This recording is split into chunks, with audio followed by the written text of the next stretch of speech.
Hello everyone. जैसे drama start होता है तो हम फीमेल बाइगो को देखते हैं। बाइगे एक आदमी जिसका नाम एक्स है उसे बुरी तरह टॉर्चर कर रही थी। बाइगे अंडरवर्ल्ड के डेंजरस किलर है और अंडरवर्ल्ड में इसे वाइट डव के नाम से जाना जाता है और एक्स ब्लैक ड्रैगन सोसाइटी से बिलोंग करते हैं। बाइगे ब्लैक सोसाइटी के सारे लोगों को मार रही थी क्योंकि ब्लैक ड्रैगन सोसाइटी ने सालों पहले उसकी पूरी फैमिली को मार दिया था और अपनी फैमिली में सिर्फ वही जिंदा बची थी क्योंकि कुछ नेक लोगों ने उसकी जान बचा ली थी। और बाइगी का एम सिर्फ अपनी फैमिली नहीं, उन सब लोगों के लिए जस्टिस लेना था जिन्हें ब्लैक ड्रैगन सोसाइटी टॉर्चर करती थी और उनसे बदला लेने के लिए वो प्रिटेंड करती थी कि वो गूंगी और बहरी है। और उसके दुश्मन क्योंकि इस क्लब में आते थे तो वो वहाँ जॉब करती थी ताकि अपने दुश्मनों के पास रह सके और उन्हें मार सके। जैसे वो एक्स की जान लेती है तो वहाँ से चली जाती है।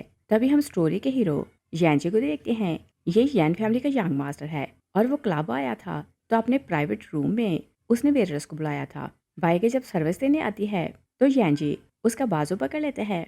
वो उसे सोफे पर गिराते हैं तो बुली करने लगते हैं और बोलते हैं कि बताओ मैंने कितनी देर से तुम्हें बुलाया है तो तुम लेट क्यों हुई। और फिर हम एक्स के बेटे तियान को देखते हैं। वो बहुत ज़्यादा गुस्से में था क्योंकि किसी ने बेरहमी से उसके फादर को मार दिया था और अपने फादर के कातिल को ढूंढने के लिए वो सब लोगों को बोलता है कि वो लोग हॉल में जाएं ताकि पता चले कि उसके फादर को किसने मारा है। और सब रूम खाली हो चुके थे मगर जिस रूम में यांजी था उसके बाहर एक वेटर खड़ा था।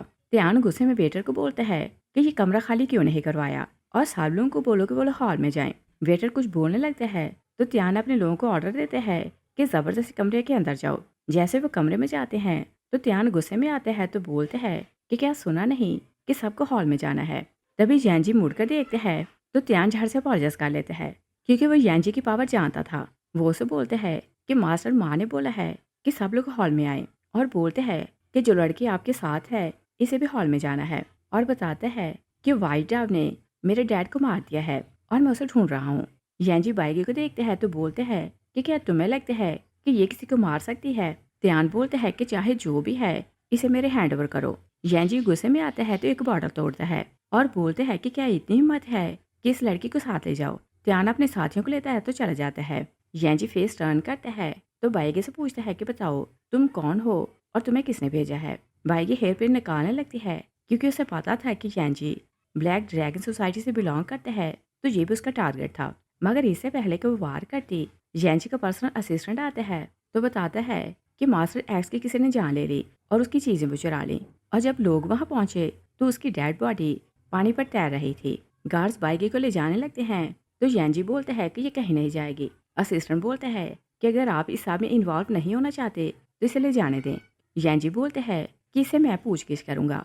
और जैसे ही वो बाइगे से कुछ पूछने लगता है कि ऑर्डर मिलता है कि लीडर लेपर्ड सबको बुला रहा है। और लेपर्ड लीडर क्योंकि ब्लैक सोसाइटी का लीडर है तो जब वो मीटिंग बुलाता था तो सबको जाना पड़ता था। यांजी वहां से चला जाता है और फिर हम देखते हैं कि सब लोग लेपर्ड के पास आते हैं तो लेपर्ड बोलता है कि बताओ कि सारा मामला क्या है। त्यान रोने लगते हैं तो बोलते हैं कि मुझे जस्टिस चाहिए और बोलते हैं कि वाइट डव ने सिर्फ मेरे डैड को नहीं बल्कि मेरे 100 लोगों को भी मार दिया। वो रोने लगते हैं तो बोलते हैं कि कुछ पल के लिए मैंने अपने डैड को अकेला कर छोड़ा, वाइट डव ने उसकी जान ले ली। वो खुद को ब्लेम करने लगता है तो बोलते हैं कि मैं ही नालायक हूँ कि अपने डैड को प्रोटेक्ट ना कर सका। एक मेंबर बोलता है कि क्या एक छोटी सी लड़की इतने लोगों के होते हुए हमारे बॉस को मारकर चली गई और किसी को पता भी नहीं चला।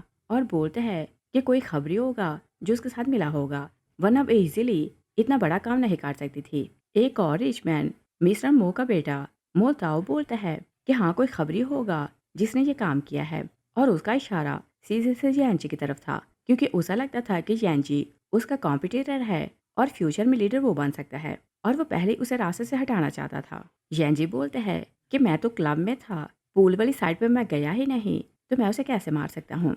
मो ताओ बोलता है कि क्या पता कि तुमने किसी को हायर किया हो। सब लोग आर्ग्यू करने लगते हैं तो एक एल्डर बोलता है कि तुम्हें याद रखना चाहिए कि ब्लैक ड्रैगन सोसाइटी का फाउंडर यांजी का ग्रैंडपा था और ये सोसाइटी के असल वारसों में से है तो कोई इस पर डाउट नहीं कर सकता। तभी उन लोगों को न्यूज़ मिलती है कि वाइट डव ने अंडरवर्ल्ड में अनाउंस किया है कि वो ब्लैक ड्रैगन सोसाइटी के 3 और बड़े लीडर्स को मारने वाली है और अगला टारगेट मिस्टर मो है। मिस्टर मो उसकी बात सुनते हैं तो शॉक रह जाते हैं। दूसरी साइड पर देखते हैं कि बाइगे क्लब के वॉशरूम साफ कर रही थी। तभी एक रिच लड़की शिंग बाइगे को हिट करती है तो बोलती है कि गंदी लड़की यहाँ से दूर हो जाओ और वो अपने फ्रेंड के साथ मिलकर उसे ह्यूमिलेट करने लगती है। एक बोलती है कि ये किसी रिच को यहाँ फंसाने आई होगी तो इसी कारण यहाँ जॉब करती है। दूसरी बोलती है कि शायद इसे अपनी औकात का पता नहीं, इसकी तरफ भला कौन देखेगा, और ये तो म्यूट है। दोनों लड़कियां गॉसिप करने लगती हैं कि आज मिस्टर मो की बर्थडे है तो उन्होंने सारी जगह बुक करवाई है और कोई बाहर का यहाँ नहीं आ सकता।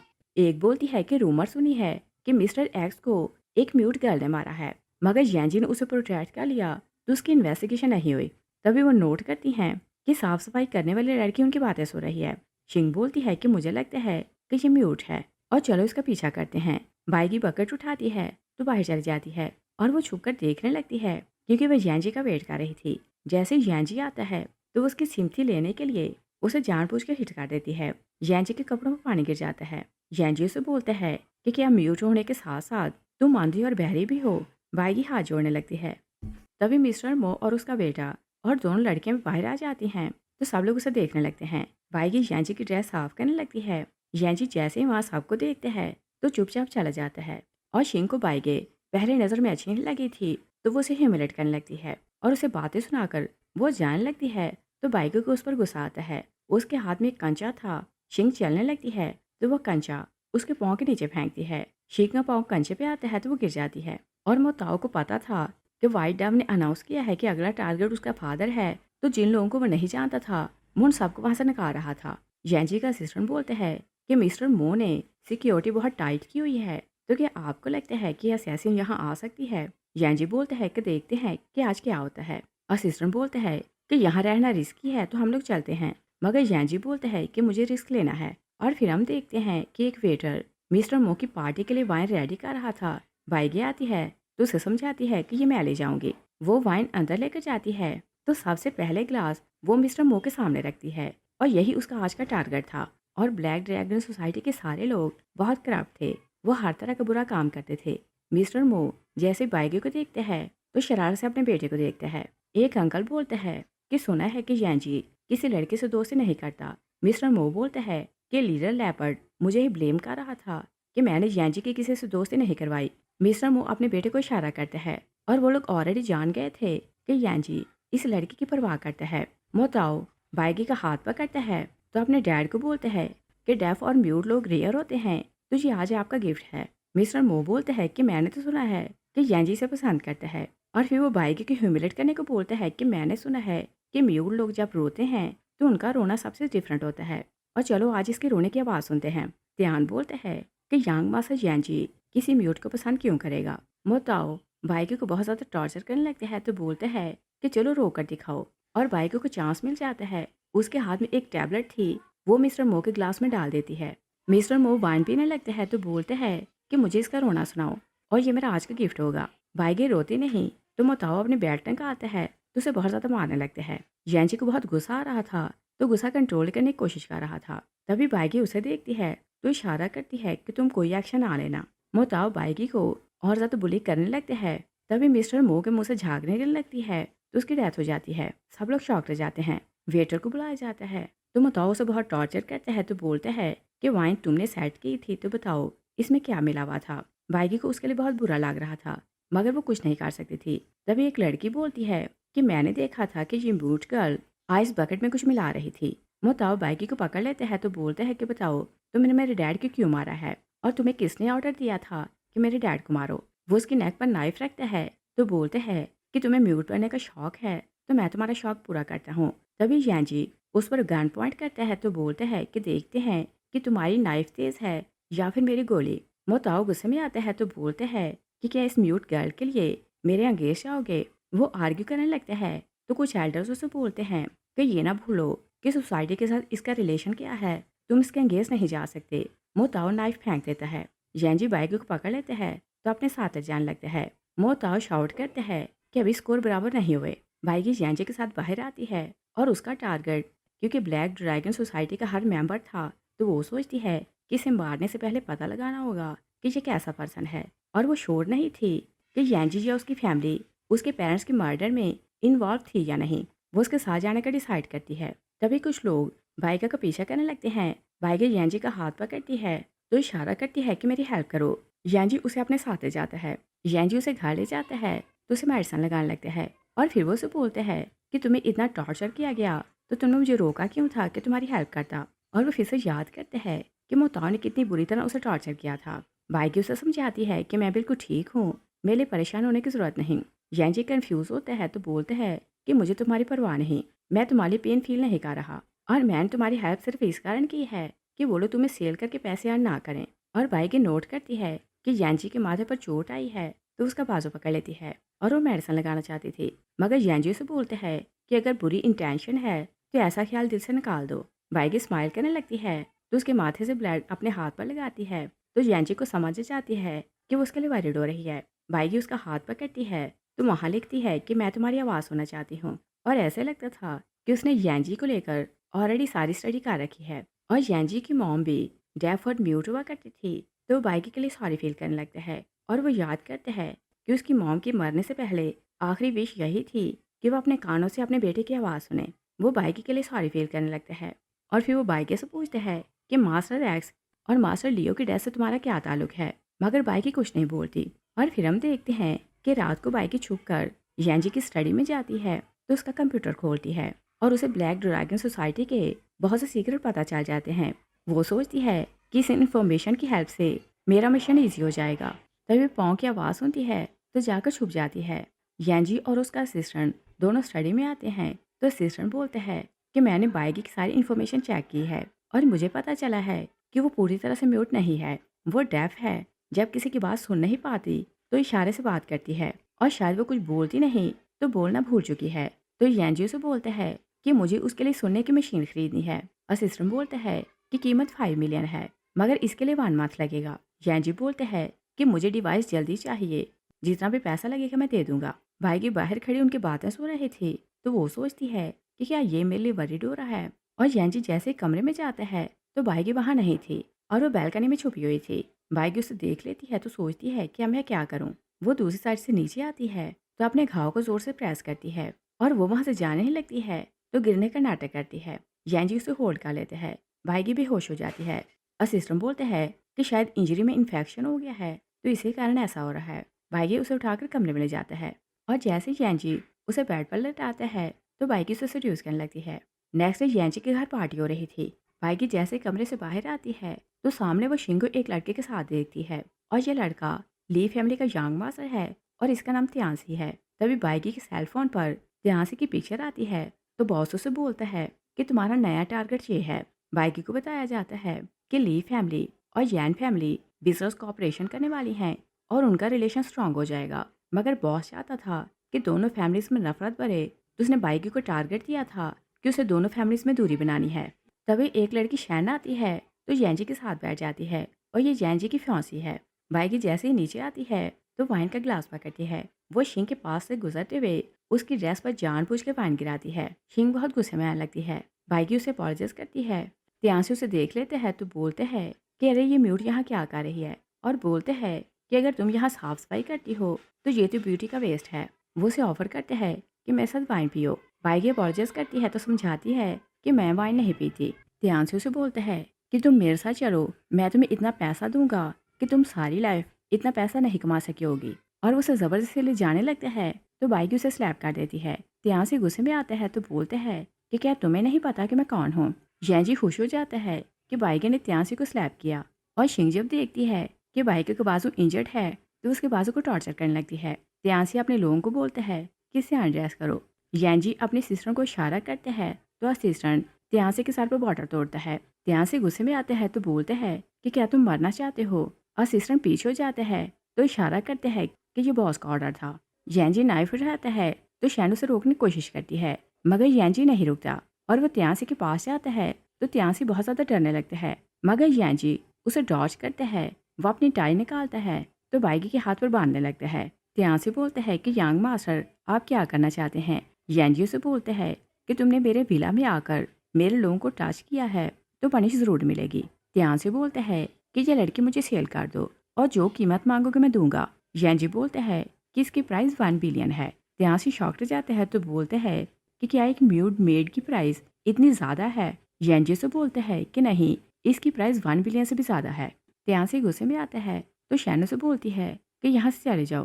त्यांसी शैन को बोलते हैं ये यहाँ नया आया है तो रूल्स नहीं जानता, इसी कारण मैं इसे छोड़ रहा हूँ। मगर अगली बार इसने मुझे ऑफेंड किया तो मैं चुप नहीं रहूंगा। वो सबको लेकर चला जाता है। यांजी अपनी सिस्टर को इशारा करता है कि त्यांसी के पीछे जाओ और फिर हम देखते हैं कि त्यांसी रास्ते में कार रोकते हैं तो वॉमिट कर रहा था और शिंग उसके साथ थी। तभी बाइगे अपनी रियल आइडेंटिटी के साथ आती है तो वो शिंग के साथ को हिट करती है। वो बेहोश हो जाती है। त्यांसी बोलता है कि तुम कौन हो और क्या मरना चाहती हो। बाइगे उसे बहुत ज़्यादा टॉर्चर करती है तो त्यांसी बेहोश हो जाता है। तभी बाइगे यांजी के असिस्टेंट को आते देखती है तो वहाँ से भाग जाती है। असिस्टेंट त्यांसी को उठाकर ले जाता है और जब सुबह होती है तो वो उसे यांजी के पास लाकर फेंकता है और बताता है कि जब मैं वहाँ पहुँचा तो किसे टॉर्चर करके जा चुका था और मुझे नहीं पता किसने और कितने लोगों को ऑफेंड किया है। त्यांसी बोलते हैं कि चाहे तुम यन फैमिली से हो तो मेरे फादर को नहीं जानते, एक बार मेरे डैड को यहाँ बुलाओ, वो तुम्हें लेसन सिखाएगा। यांजी उसके डैड को कॉल करते हैं तो बोलते हैं कि आप यहाँ आए, आपका बेटा मेरे पास है, उसका एक्सीडेंट हुआ है। तभी त्यांसी का डैड लीमिंग अपने कज़न के साथ वहाँ आता है और ये चैम्बर ऑफ कॉमर्स में नाइब प्रेसिडेंट था तो इसी कारण इसका बेटा लोगों को बुली करता था क्योंकि उसे अपने फादर की सपोर्ट थी। लीमिंग गुस्से में आता है तो बोलते हैं कि जिसने मेरे बेटे को हाथ लगाया है मैं उसे हाजिंग से गायब कर दूंगा। मगर यांजी उसे ज़रा नहीं डरता। वो उसे बोलते हैं कि क्या तुम्हें याद तो होगा कि तुम्हारा बेटा जब हाई स्कूल में था तो एक लड़के की टांग तोड़ दी थी और फैमिली ने केस किया, मगर तुमने अपने सोर्सेज यूज़ किए तो लड़के की फैमिली को फोर्स किया तो उन्होंने अपनी जान ले ली और तुम्हें पता तो होगा कि तुम लोग कितने क्रूअल हो। लीमिंग घबराने लगता है तो उसका कज़न उसे बोलता है कि तुम इसे ऑफेंड नहीं कर सकते। लीमिंग बोलते हैं कि मैं तो इस पर केस करूंगा। कज़न उसे बोलता है कि इसका नाम यांजी है और ये यन फैमिली का यंग मास्टर है। लीमिंग डरने लगता है क्योंकि हाइजिंग में यन फैमिली का नाम और पावर हर को जानता था। वो उसे दुश्मन मोल नहीं लेना चाहता था मगर अपने बेटे को यहाँ नहीं छोड़ सकता था तो बोलते हैं कि एक बार मेरे बेटे को चांस दें, फिर ऐसा नहीं होगा। यांजी उन लोगों को जाने देता है और जब वो कमरे में आता है तो देखते हैं कि बाइगी वहाँ नहीं है। वो उसे ढूंढते वॉशरूम जाता है। बाइगी बाथटब से निकलती है तो फर्श गीला हो रहा था। वो फिसलने लगती है तो यांजी उसे होल्ड कर लेता है। वो उसे उठा कर ले जाता है मगर वो बाइगी की वाइट डब वाली ड्रेस नहीं देख पाता। वो उसे कमरे में लाता है तो उसके हाथ पर मेडिसिन लगाने लगता है और बोलते हैं कि जिन लोगों ने तुम्हें बुली किया था मैं उन्होंने लेसन सिखा दिया है, कोई तुम्हें बुली नहीं करेगा। और फिर वो उसे बोलते हैं कि तुम मेरी आवाज़ सुनना चाहती थी तो ये डिवाइस तुम्हारे लिए है।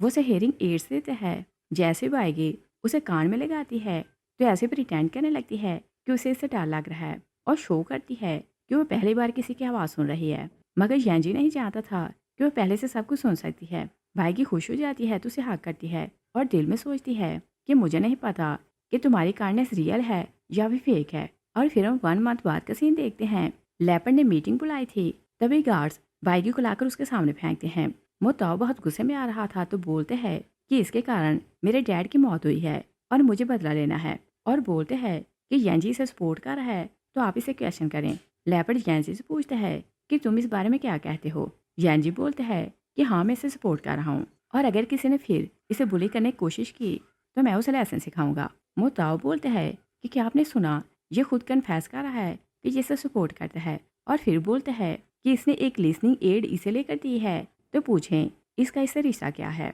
और ये कातल को सपोर्ट क्यों कर रहा है। यांजी बोलते हैं कि आपको कोई एविडेंस नहीं मिला कि बाइगे ने मिस्टर मो को मारा है, आप इसे ऐसे ब्लेम नहीं कर सकते। और जहाँ तक लिसनिंग डिवाइस की बात है, मैंने एक म्यूट को सुनने में हेल्प की है तो इसमें प्रॉब्लम क्या है। सब लोग यांजी पर हंसने लगते हैं कि वो एक म्यूट को पसंद करता है। एक लेडी बोलती है कि इस बात को ख़त्म करो। मोताओ बोलते हैं कि त्यांसी ने इस लड़की को बुली किया तो इसने इसे भी टॉर्चर करवाया है। यांजी लेपर्ड को वीडियो दिखाते हैं तो बोलते हैं कि त्यांसी रास्ते में था कि किसी ने इसे बुरी तरह टॉर्चर किया और मेरा असिस्टेंट टाइम पर गया जिसे रेस्क्यू किया मगर मैंने इसे टॉर्चर नहीं करवाया। और जब कुछ भी क्लियर नहीं होता तो लेपर्ड बोलते हैं कि ओके हमें ये तो एविडेंस नहीं मिला कि मर्डर इस लड़की ने किया है मगर इसके कारण बहुत ज़्यादा प्रॉब्लम हुआ है तो इसे 20 लैश लगाए जाएं। यांची को बहुत ज़्यादा गुस्सान लगता है मगर लेपर्ड का ऑर्डर था तो वो कुछ नहीं कर सकता था। मोताओ बोलते हैं कि ये स्पेशल लैश है, अगर इस लड़की को 20 लैश लगेंगे तो शायद ये जिंदा ना रह सके। यांची वरीड होकर बाइकी को देखने लगते हैं तो बाइकी उसे समझाती है कि तुम इस सब में ना आना और आदमी बाइकी को कोड़े लगाने लगते हैं तो मोताओ लीडर को बोलते हैं कि बाकी की लैश मैं लगाऊंगा। लीडर उसे परमिशन दे देता है और मोताओ दिल खोल कर अपना गुस्सा निकालता है तो बाकी की लैश लगाता है। यांची गुस्से से पागल हो रहा था। जैसे लैश लग जाते हैं तो उसे लाकर कार में बिठाता है और बाकी प्रिटेंड कर रही थी कि वो बेहोश है। यांची उसके लिए वरीड हो रहा था तो अपने सिस्टर को बोलता है कि कार जल्दी ड्राइव करो, हमें हॉस्पिटल जाना है। और बाइगी उसकी बातें सुनती है तो उसे समझ नहीं आता कि वो दिल से उसकी केयर करता है या फिर प्रिटेंड करता है। और वो लोग घर आते हैं तो यांजी उसे मेडिसिन लगाता है और फिर से कंफर्ट करने को बोलते हैं कि जिसने तुम्हें बुली किया है उसे 100 गुना भुगतना पड़ेगा। बाइगी पहली बार टूटे फूटे वर्ड्स में बोलती है कि हाँ तुम बदला लेना। यांजी बोलते हैं कि सिस्टर ने सच बोला था कि अगर तुम्हें क्लियरली सुनाई दे तो तुम बोल सकती हो। वो उसके लिए खुश होने लगते हैं। यांजी उसे बोलते हैं कि आज तक जो भी लड़के मेरे पास आई है उसका कोई ना कोई पर्पस था। और फिर वो उसे बोलते हैं कि तुम मेरे पास क्यों आई हो। बाइगी उसके दिल पर हाथ रखती है तो यांजी उसे बोलते हैं कि मुझे सबसे ज़्यादा नफरत झूठ से है और वार्न करते हैं कि मुझसे कभी झूठ ना बोलना। नेक्स्ट सीन में देखते हैं कि यांजी एक लड़की सोफिया को घर बुलाता है क्योंकि वो ड्रैगन सोसाइटी के एक बंदे मिस्टर गाओ को अप्रोच करना चाहता था, मगर उसे अप्रोच करना मुश्किल था तो वो सोफिया की हेल्प ले रहा था। सोफिया से बताती है कि उसकी स्पेशल हैबिट्स हैं तो उसे अप्रोच करना मुश्किल है और उसके कान में बताती है कि उसकी हैबिट्स क्या हैं। तो यांजी हैरान होकर बोलते हैं कि हैबिट्स तो बहुत स्ट्रेंज हैं और सोफिया को लग रहा था कि वो उसे अप्रोच कर लेगी। तभी बिजली चमकने लगती है तो वो प्रिटेंड करती है कि वो डर रही है। वो यांजी का बाजू पकड़ती है। यांजी रूड होकर बाजू छुड़ाते हैं तो सिस्टर को बोलते हैं कि इसे घर छोड़ाना। दूसरी साइड पर देखते हैं कि बाइगी सोच रही थी कि यांजी जिस बंदे को अप्रोच करने के लिए सोफिया से मिला है वो बहुत इंपॉर्टेंट होगा और इसके पीछे कोई ना कोई सीक्रेट होगा। तभी यांजी आता है तो बाइगी प्रिटेंड करने लगती है कि उसे डर लग रहा है। यांजी उसके पास आता है तो उसे कंफर्ट करने लगता है। नेक्स्ट सीन में देखते हैं कि यांजी सोफिया के साथ क्लब आता है तो वहाँ उन्होंने मिस्टर गाओ को बुलाया था और वो लोग उसे खुश करने के लिए बहुत ज़्यादा लड़कियों को बुलाते हैं, मगर मिस्टर गाओ को कोई लड़की पसंद नहीं आती, वो सबको भेज देता है। तभी बाइगी आती है तो यांजी हैरान होकर बोलते हैं कि इसे किसने बुलाया। सोफिया बोलती है कि इसे मैंने बुलाया है और उसका इरादा यही था कि यांजी इस लड़की को सपोर्ट करता है, वो इसे मिस्टर गाओ को गिफ्ट करेगी तो बाइगी हमेशा के लिए यांजी की लाइफ से चली जाएगी। मिस्टर गाओ को बाइगी अच्छी लगती है तो उसे अपने पास बुलाता है। सोफिया से बताती है कि ये म्यूट और डेफ है। मिस्टर गाओ बोलते हैं कि ये तो बात अच्छी है। वो उसे वाइन पिलाने लगते हैं और फिर उसे बार बार वाइन पिलाते जा रहा था तो यांजी को बहुत गुस्सा आ रहा था। सोफिया बाइगी की और ज़्यादा तारीफें करने लगती है तो मिस्टर गाओ बोलते हैं कि अब से ये लड़की मेरी है। बाइगी बहुत ज़्यादा ही पी लेती है तो वो सो जाती है। मिस्टर गाओ उसे ले जाने लगते हैं तो यांजी बोलते हैं कि थोड़े टाइम में हम लोग मिलने वाले हैं। मिस्टर गाओ बाइगी को अपने घर ले आता है। वो बेहोश थी तो सपने में अपना बचपन देखती है जब उसकी फैमिली को मारा गया था तो गुंडे लोग उसके पीछे भाग रहे थे और वो अपनी जान बचाने के लिए भाग रही थी और तब उसे समझ नहीं आ रहा था कि वो कहाँ जाए। तभी मिस्टर गाओ मेकअप करके और लड़की की ड्रेस पहनकर वहाँ आता है तो बाइगी के मुंह पर पानी फेंकता है। बाइगी जाग जाती है तो सपना भी टूट जाता है। बाइगी से बोलती है कि तुम क्या करना चाहते हो। और मिस्टर गू बहुत स्ट्रेंज बंदा था। पहले वो लड़कियों से दोस्ती करता था, फिर उन्हें अपने जाल में फंसा कर अपने घर ले आता था तो उन्हें टॉर्चर करके मार देता था। और जिस समय लड़कियों की डेथ हुई थी उन्होंने जो जो ज्वेलरी और ड्रेस उस टाइम पहन रखी थी वो उसने अब तक संभाल कर रखी थी और जिन लड़कियों को उसने मारा था उनके पीछे उसने सजा कर रखी थी। मिस्टर गाओ उसे एक हेयर बैंड देते हैं तो बोलते हैं कि इसकी मालकिन की आवाज़ बहुत सुंदर थी, तुम इसे पहनो तो मुझे ऐसा लगेगा कि तुम वही हो। और फिर वो उसे बोलते हैं कि अगर मैं चाहूँ तो तुम्हें ईजिली टॉर्चर करके मार सकता हूँ। बाइगी हैरान होकर फोटोज देखने लगती है तो उसे सारी स्टोरी समझ आने लगती है। मिस्टर गाओ उसे हरास करने की कोशिश करते हैं तो बाइगी बोलती है कि तुम्हें रिग्रेट होगा। गाओ और ज़्यादा गुस्से में आते हैं तो बोलते हैं कि क्या तुम म्यूट नहीं हो। तभी असिस्टेंट गार्ड्स की टीम के साथ आता है तो मिस्टर गाओ को पकड़ लेता है। तभी यांजी आता है तो बाइगी मन में सोचती है कि मुझे पता था कि तुम ज़रूर आओगे। गाओ हैरान होकर बोलते हैं कि हम लोगों ने डील की थी तो तुम यहाँ क्यों आए हो। यांजी से बोलते हैं कि मैंने बोला तो था कि कुछ टाइम में हम लोग मिलने वाले हैं और मैंने कुछ टाइम के लिए लड़की तुम्हें उधार क्या दी, तुमने तो इसका टॉर्चर करके बुरा हाल कर दिया। गाओ बोलते हैं कि ये म्यूट है, मेरी बात नहीं मान रही थी तो मैं ऐसा लेसन सिखा रहा था। यांजी अपनी सिस्टर को इशारा करते हैं तो असिस्टेंट उसे एक हेयर पिन देता है। यांजी हेयर पिन से गाओ के हाथ को टॉर्चर करते हैं तो बोलते हैं कि तुम्हें किसने बोला कि मेरी गर्ल को बुली करो। यांजी गाओ को बोलते हैं कि तुम्हारे पास एक सीक्रेट डायरी है तो वो मुझे दो। गाओ डायरी देने से मना करते हैं तो यांजी अपने असिस्टेंट को इशारा करते हैं कि डायरी ढूंढो। वो डायरी ढूंढ लेता है मगर बाइगे अलमारी देखने लगती है जहाँ उन सब लड़कियों की पिक्चर्स लगी थी जिन्हें गाओ ने टॉर्चर करके मार दिया था और उनमें सबसे छोटी बच्ची 12 साल की थी। उसे गाओ पर बहुत ज़्यादा गुस्सा आने लगता है। गाओ माफ़ी मांगता है तो यांजी उसे छोड़ देते हैं और वो बाइगे के पास आते हैं तो उसे कंफर्ट करने लगते हैं मगर बाइगे उसके बाजू पर बाइट कर लेती है। क्योंकि उसे बहुत ज़्यादा गुस्सा आ रहा था कि गाओ इतना क्रूअल है तो उसने उसे जिंदा छोड़ दिया। येंजी उसे बोलता है कि मुझे खुशी है कि तुम ब्रेव बन रही हो। वो खुद गाओ को बुरी तरह पीटने लगती है और येंजी जब देखते हैं कि वो कंट्रोल नहीं हो रही तो वो उसका हाथ पकड़ लेते हैं। वाइगी से बोलती है कि इसने इतनी लड़कियों को टॉर्चर करके मारा है तो मुझे रिवेंज लेना है, मगर येंजी उसे साथ ले जाता है। वाइगी बहुत ज़्यादा गुस्सा थी। जैसे वो लोग घर जाते हैं तो वो कोट उतार कर फेंक देती है। येंजी अपने असिस्टेंट के साथ अकेले में बात कर रहा था तो वाइगी उनकी बातें सुनने लगती है। असिस्टेंट बोलता है कि गाँव बहुत क्रूअल है तो क्या आप उसे ऐसे ही छोड़ देंगे? तो येंजी बोलते हैं कि मैं रूल्स तोड़ नहीं सकता। वाइगी को बहुत ज़्यादा गुस्सा आ रहा था कि जिस इंसान ने इतने लोगों की लाइफ बर्बाद की है वो उसे मारने से डर क्यों रहा है। वो अपनी रियल आइडेंटिटी के साथ गाँव के घर वापस आती है तो गाँव से पूछता है कि तुम कौन हो और तुम मेरे घर में एंटर कैसे हुई हो। वाइगी उसे ज़ोर से हिट करती है तो वो गिर जाता है। वो उसे बहुत ज़्यादा टॉर्चर करने लगती है तो बोलती है कि वाइट डव का नाम तुमने सुना होगा और मैं वही हूँ। वो गाँव की टांग को टॉर्चर करती है तो गाँव से बोलते हैं कि तुम भी मर्डर हो और मैं भी मर्डर हूँ तो दोनों मिलकर काम करते हैं और दोनों में कोई भी फर्क नहीं। वाइगी उसे बोलती है कि मुझ में और तुम में बहुत डिफरेंस है। तुम अपने फानी के लोगों को मारते हो मगर मैं बुराई का खात्मा करने के लिए लोगों को मारती हूँ और आज तुम्हें मेरे हाथों से कोई नहीं बचा सकता। वाइगी जैसे ही बाहर आती है तो येंजी उसे मिस्टर गाओ के घर से निकलते देख लेता है। वो अपने असिस्टेंट को बोलता है कि लड़की को फॉलो करो। असिस्टेंट वाइगी को बोलता है कि अगर रुकी नहीं तो मैं तुम्हें मार दूंगा। वाइगी मास्क पहनती है तो फेस टर्न करती है और येंजी वाइट डव को पहचानता था। जैसे वो उसका फेस देखते हैं तो भागता बाहर आता है क्योंकि उसका असिस्टेंट वाइट डव को शूट करने वाला था। असिस्टेंट फायर करते हैं मगर वाइगी चला के दिखाती है तो बच जाती है और जैसे वो जंप करती है तो येंजी के पास जा पहुंचती है। वो उसकी नेक पर नाइफ रखती है तो असिस्टेंट को बोलती है कि गन नीचे रखो। असिस्टेंट उसकी तरफ गन फेंक देता है। वाइगी गन पॉइंट पर येंजी को कार में बिठाती है तो उसे कहीं ले जा रही थी। येंजी से बोलते हैं कि क्या तुम्हें डर नहीं कि मैं दोनों को साथ लेकर मरूंगा और तुम्हारी ये नाइफ मुझे डरा नहीं सकती। तो वाइगी से बोलती है कि मैं जानती हूँ कि मेरी जान से ज़्यादा इंपॉर्टेंट तुम्हें अपनी जान लगती है तो तुम मुझे हर्ट नहीं कर सकते। और येंजी वाइट डव की ये अपीयरेंस जानता था तो बोलते हैं कि तुम इतनी फेमस किलर हो तो मेरे साथ काम करो, मगर वाइगी मना कर देती है।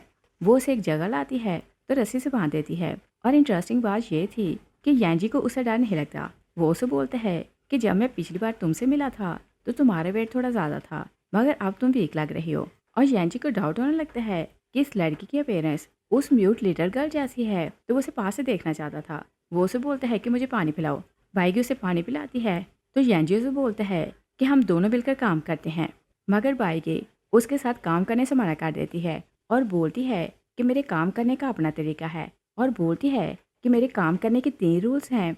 मैं लेडीज़ और बच्चों को नुकसान नहीं पहुंचाती, ना ही वीक लोगों को कत्ल करती हूँ और बेकार लोगों के साथ मैं बिल्कुल काम नहीं करती। येंजी उसकी बात सुनकर हैरान हो जाता है और इस बात को सोचने लगते हैं कि क्या कोई किलर इस तरह के रूल बनाता है, क्योंकि किलर तो सिर्फ किलर होता है। वाइगी से बोलती है कि मैं तुम्हें फिर से वार्न कर रही हूँ कि तुम अच्छे इंसान बनो वरना पैसा भी तुम्हारी जान नहीं बचा सकेगा। और वाइगी ने उसका फ़ोन निकाल लिया था। वो उसके फ़ोन को अपनी नाइफ से बुरी तरह तोड़ देती है तो वहाँ से चली जाती है। तभी येंजी का असिस्टेंट उसे रेस्क्यू करने पहुँच जाता है। येंजी जैसे घर आता है तो सोचते हैं कि वो लड़की वाइगी जैसे लग रही थी और मुझे लगता है कि वाइट डव और वाइगी एक ही हैं। जब वो कमरे में जाता है तो वाइगी सोई हुई थी। वो उसे जगाता है तो उसके बालों को स्मेल करने लगता है। वाइगी हैरान होकर बोलती है कि तुम क्या कर रहे हो। येंजी मन में सोचते हैं कि इसके बालों की स्मेल डिफरेंट है और वाइट डव के बालों से और तरह की स्मेल आ रही थी। और फिर वो उसका हाथ देखते हैं तो सोचते हैं कि जैसे वाइट डव नाइफ चला रही थी इसके हाथ इतने स्ट्रॉन्ग नहीं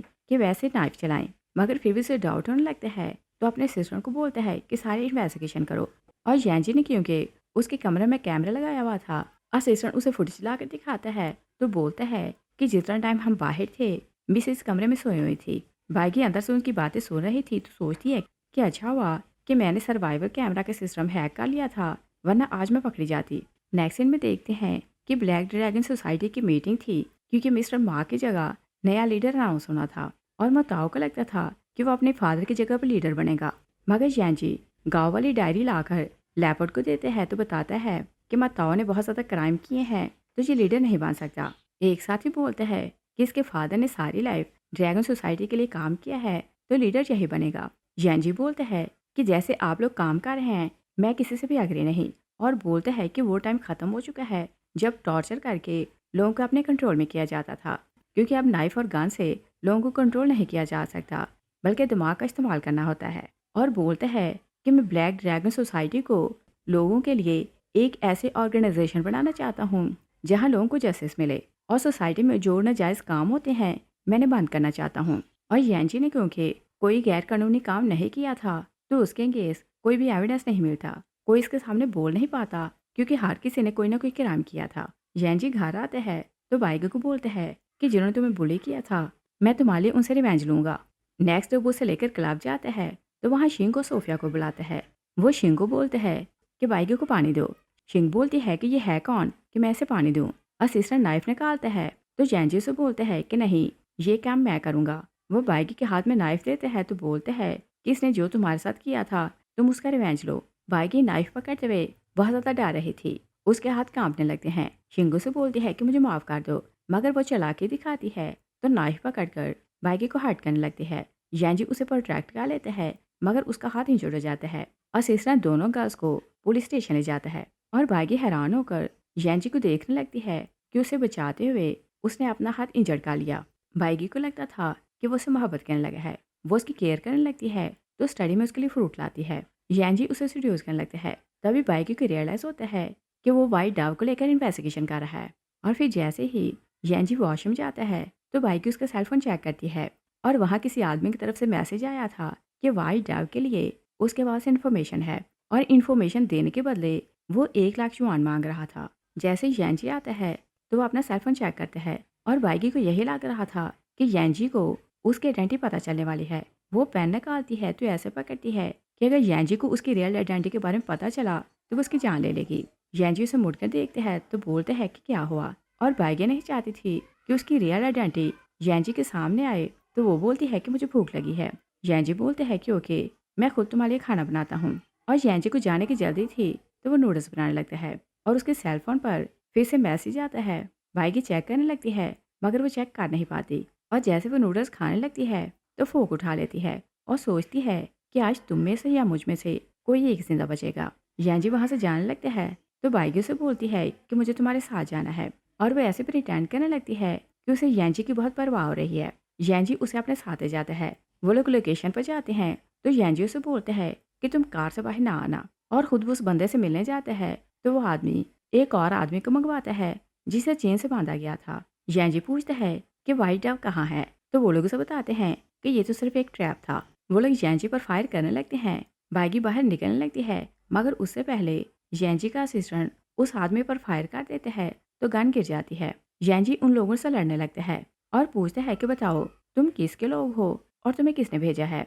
तभी दूसरा आदमी यांजी पर फायर करने लगते हैं मगर बाइगी उसे स्टैब कर देती है और फिर वो डरते हुए बोलती है कि मैंने किसी की जान ले ली। यांजी उसे कंफर्ट करते हैं कि तुमने कुछ भी रॉन्ग नहीं किया। यांजी बहुत गुस्से में था तो उस आदमी को लेकर लेपर्ड की मीटिंग में लाता है तो लेपर्ड बोलते हैं कि हम सारी इन्वेस्टिगेशन करेंगे कि इस सब के पीछे कौन था और इस सब के पीछे मोताओ था। तो वो रातों रात कंट्री से भागने लगते हैं। वो जैसे अपना बैग लेकर कार में बैठते हैं तो ड्राइवर को बोलते हैं कि कार स्टार्ट करो। तभी वो देखते हैं कि ड्राइवर की डेथ हो चुकी है। वो घबराने लगते हैं तो बाहर निकलते हैं मगर सामने बाइगी मास्क पहने खड़ी थी। वो उसे टॉर्चर करके मार देती है और दूसरी साइड पर देखते हैं कि यांजी बहुत वरीड हो रहा था कि मोताओ कंट्री छोड़कर भाग गया है तो वो उसे पकड़ नहीं पाया। तभी बाइगी आ जाती है तो असिस्टेंट वहाँ से चले जाते हैं। यांजी उसे रिलैक्स करने को कमरे में लेकर आते हैं। तभी बाहर से असिस्टेंट की आवाज़ आती है तो यांजी गुस्से में बोलते हैं कि इस टाइम क्या बात करनी है। असिस्टेंट बोलते हैं कि बात अर्जेंट है। वो लोग बाहर आते हैं तभी असिस्टेंट मोताओ को लेकर वहाँ आता है और यांजी चेक करते हैं तो उसकी डेथ हो चुकी थी और वो नहीं जानता था कि ये काम किसने किया है। असिस्टेंट बोलते हैं कि हमने सर्वाइवल कैमरास की रिकॉर्डिंग चेक की है तो कोई भी एविडेंस नहीं मिला और मुझे नहीं पता कि मोताओ को इतनी बेरहमी से किसने मारा। बाइगी ऊपर खड़ी सब कुछ देख रही थी और फिर हम देखते हैं कि यांजी मिस शैन से मिलने आता है तो उसे डायमंड का नेकलेस देता है और वो उसके साथ डेट के लिए आया था और दोनों की बचपन में बात पक्की हो चुकी थी मगर अब वो ऑफिशियली उसे सगाई करना चाहता था। बाइगी आती है तो दूर खड़ी उन्हें देखने लगती है। उसे बहुत गुस्सा आने लगता है कि यांजी किसी और को प्रपोज कैसे कर सकते हैं। बाइगी का असिस्टेंट आते हैं तो बोलते हैं कि अगर आप बोले तो मैं लड़की के रास्ते से हटा देता हूँ मगर बाइगी बोलती है कि नहीं, मैं सारे मैटर को खुद डील करूंगी। यांजी जब घर आता है तो उसका असिस्टेंट उसे मोताओ की फाइल दिखाता है और बताता है कि चैम्बर ऑफ कॉमर्स में बहुत लोगों ने उसके अगेंस्ट कंप्लेन की हुई थी कि वो पुअर्स लोगों को मारता है, मार्केट्स में जाता है तो लोगों का बिजनेस खराब करता है और उसने कई लोगों की जान ली है।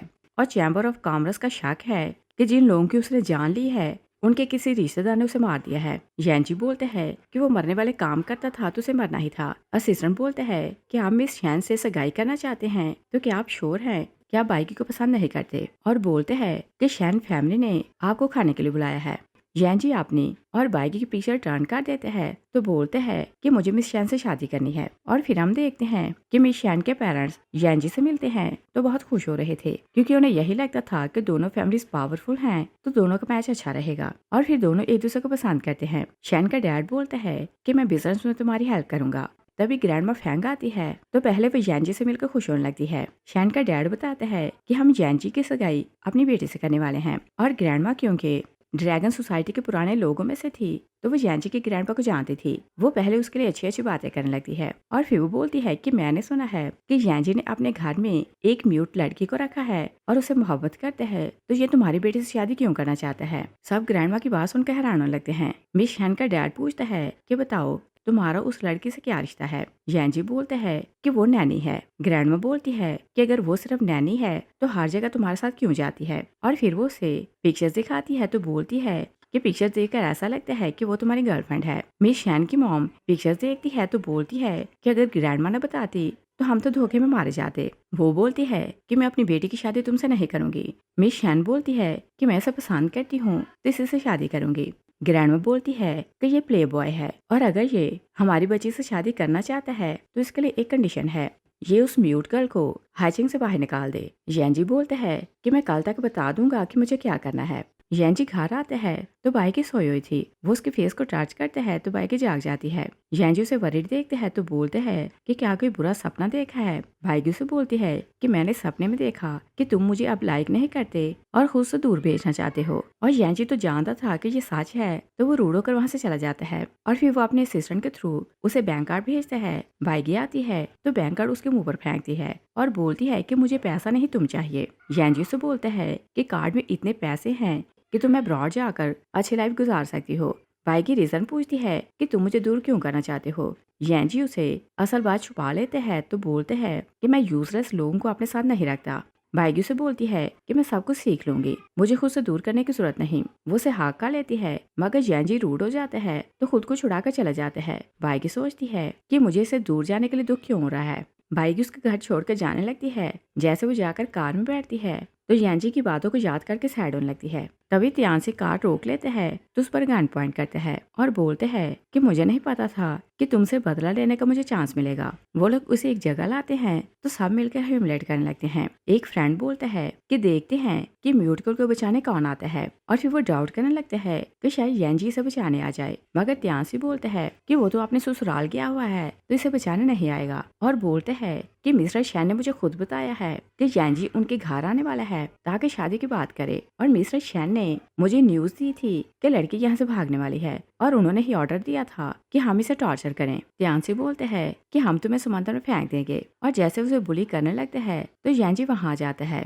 असिस्टेंट बोलते हैं कि सब लोग पीछे हो जाओ। तियानसी डरने लगते हैं। येंजी उसे जोर से हिट करते हैं तो अपना कोट उतार कर वो बाइगी को पहनाता है। तियानसी बोलते हैं कि लिटिल म्यूट गर्ल के कारण तुम हमसे रिश्ता खराब क्यों कर रहे हो, और तुम तो मिस्टर शैन से शादी की बात करने वाले थे तो यहाँ क्या कर रहे हो। येंजी वहाँ की सारी रिकॉर्डिंग्स लेता है तो तियानसी को लाकर मिस्टर शैन के घर फेंकता है, और शादी की बात करने के लिए सब लोग पहले से वहाँ थे। मिस्टर ली भी वहीं था। तियानसी अपने डैड को बोलते हैं कि प्लीज मेरी हेल्प करें। मिस्टर शैन गुस्से में आते हैं तो येंजी को बोलते हैं कि तुमने तियानसी के साथ क्या किया है और तुम इसे बुली नहीं कर सकते। येंजी बोलते हैं कि मैंने इसे रंगे हाथों पकड़ा है तो आप ये नहीं बोल सकते कि मैंने बिना रीजन इसे टॉर्चर किया है, और बोलते हैं कि मेरे पास सर्वाइवल कैमरास की रिकॉर्डिंग है जिससे ये क्लियर हो जाता है कि उन्होंने बाइगी को किडनैप किया था और उसे बुली कर रहे थे, और ऐसे उन्होंने आपके कहने पर किया। मिस्टर शैन घबराने लगते हैं तो येंजी बोलते हैं कि मेरे पास फोन की रिकॉर्डिंग है और आपने ही इसे ऑर्डर दिया था। मिस्टर शैन बोलते हैं कि तुम मुझे धमका नहीं सकते, और तुमने मेरे फोन की रिकॉर्डिंग कब की।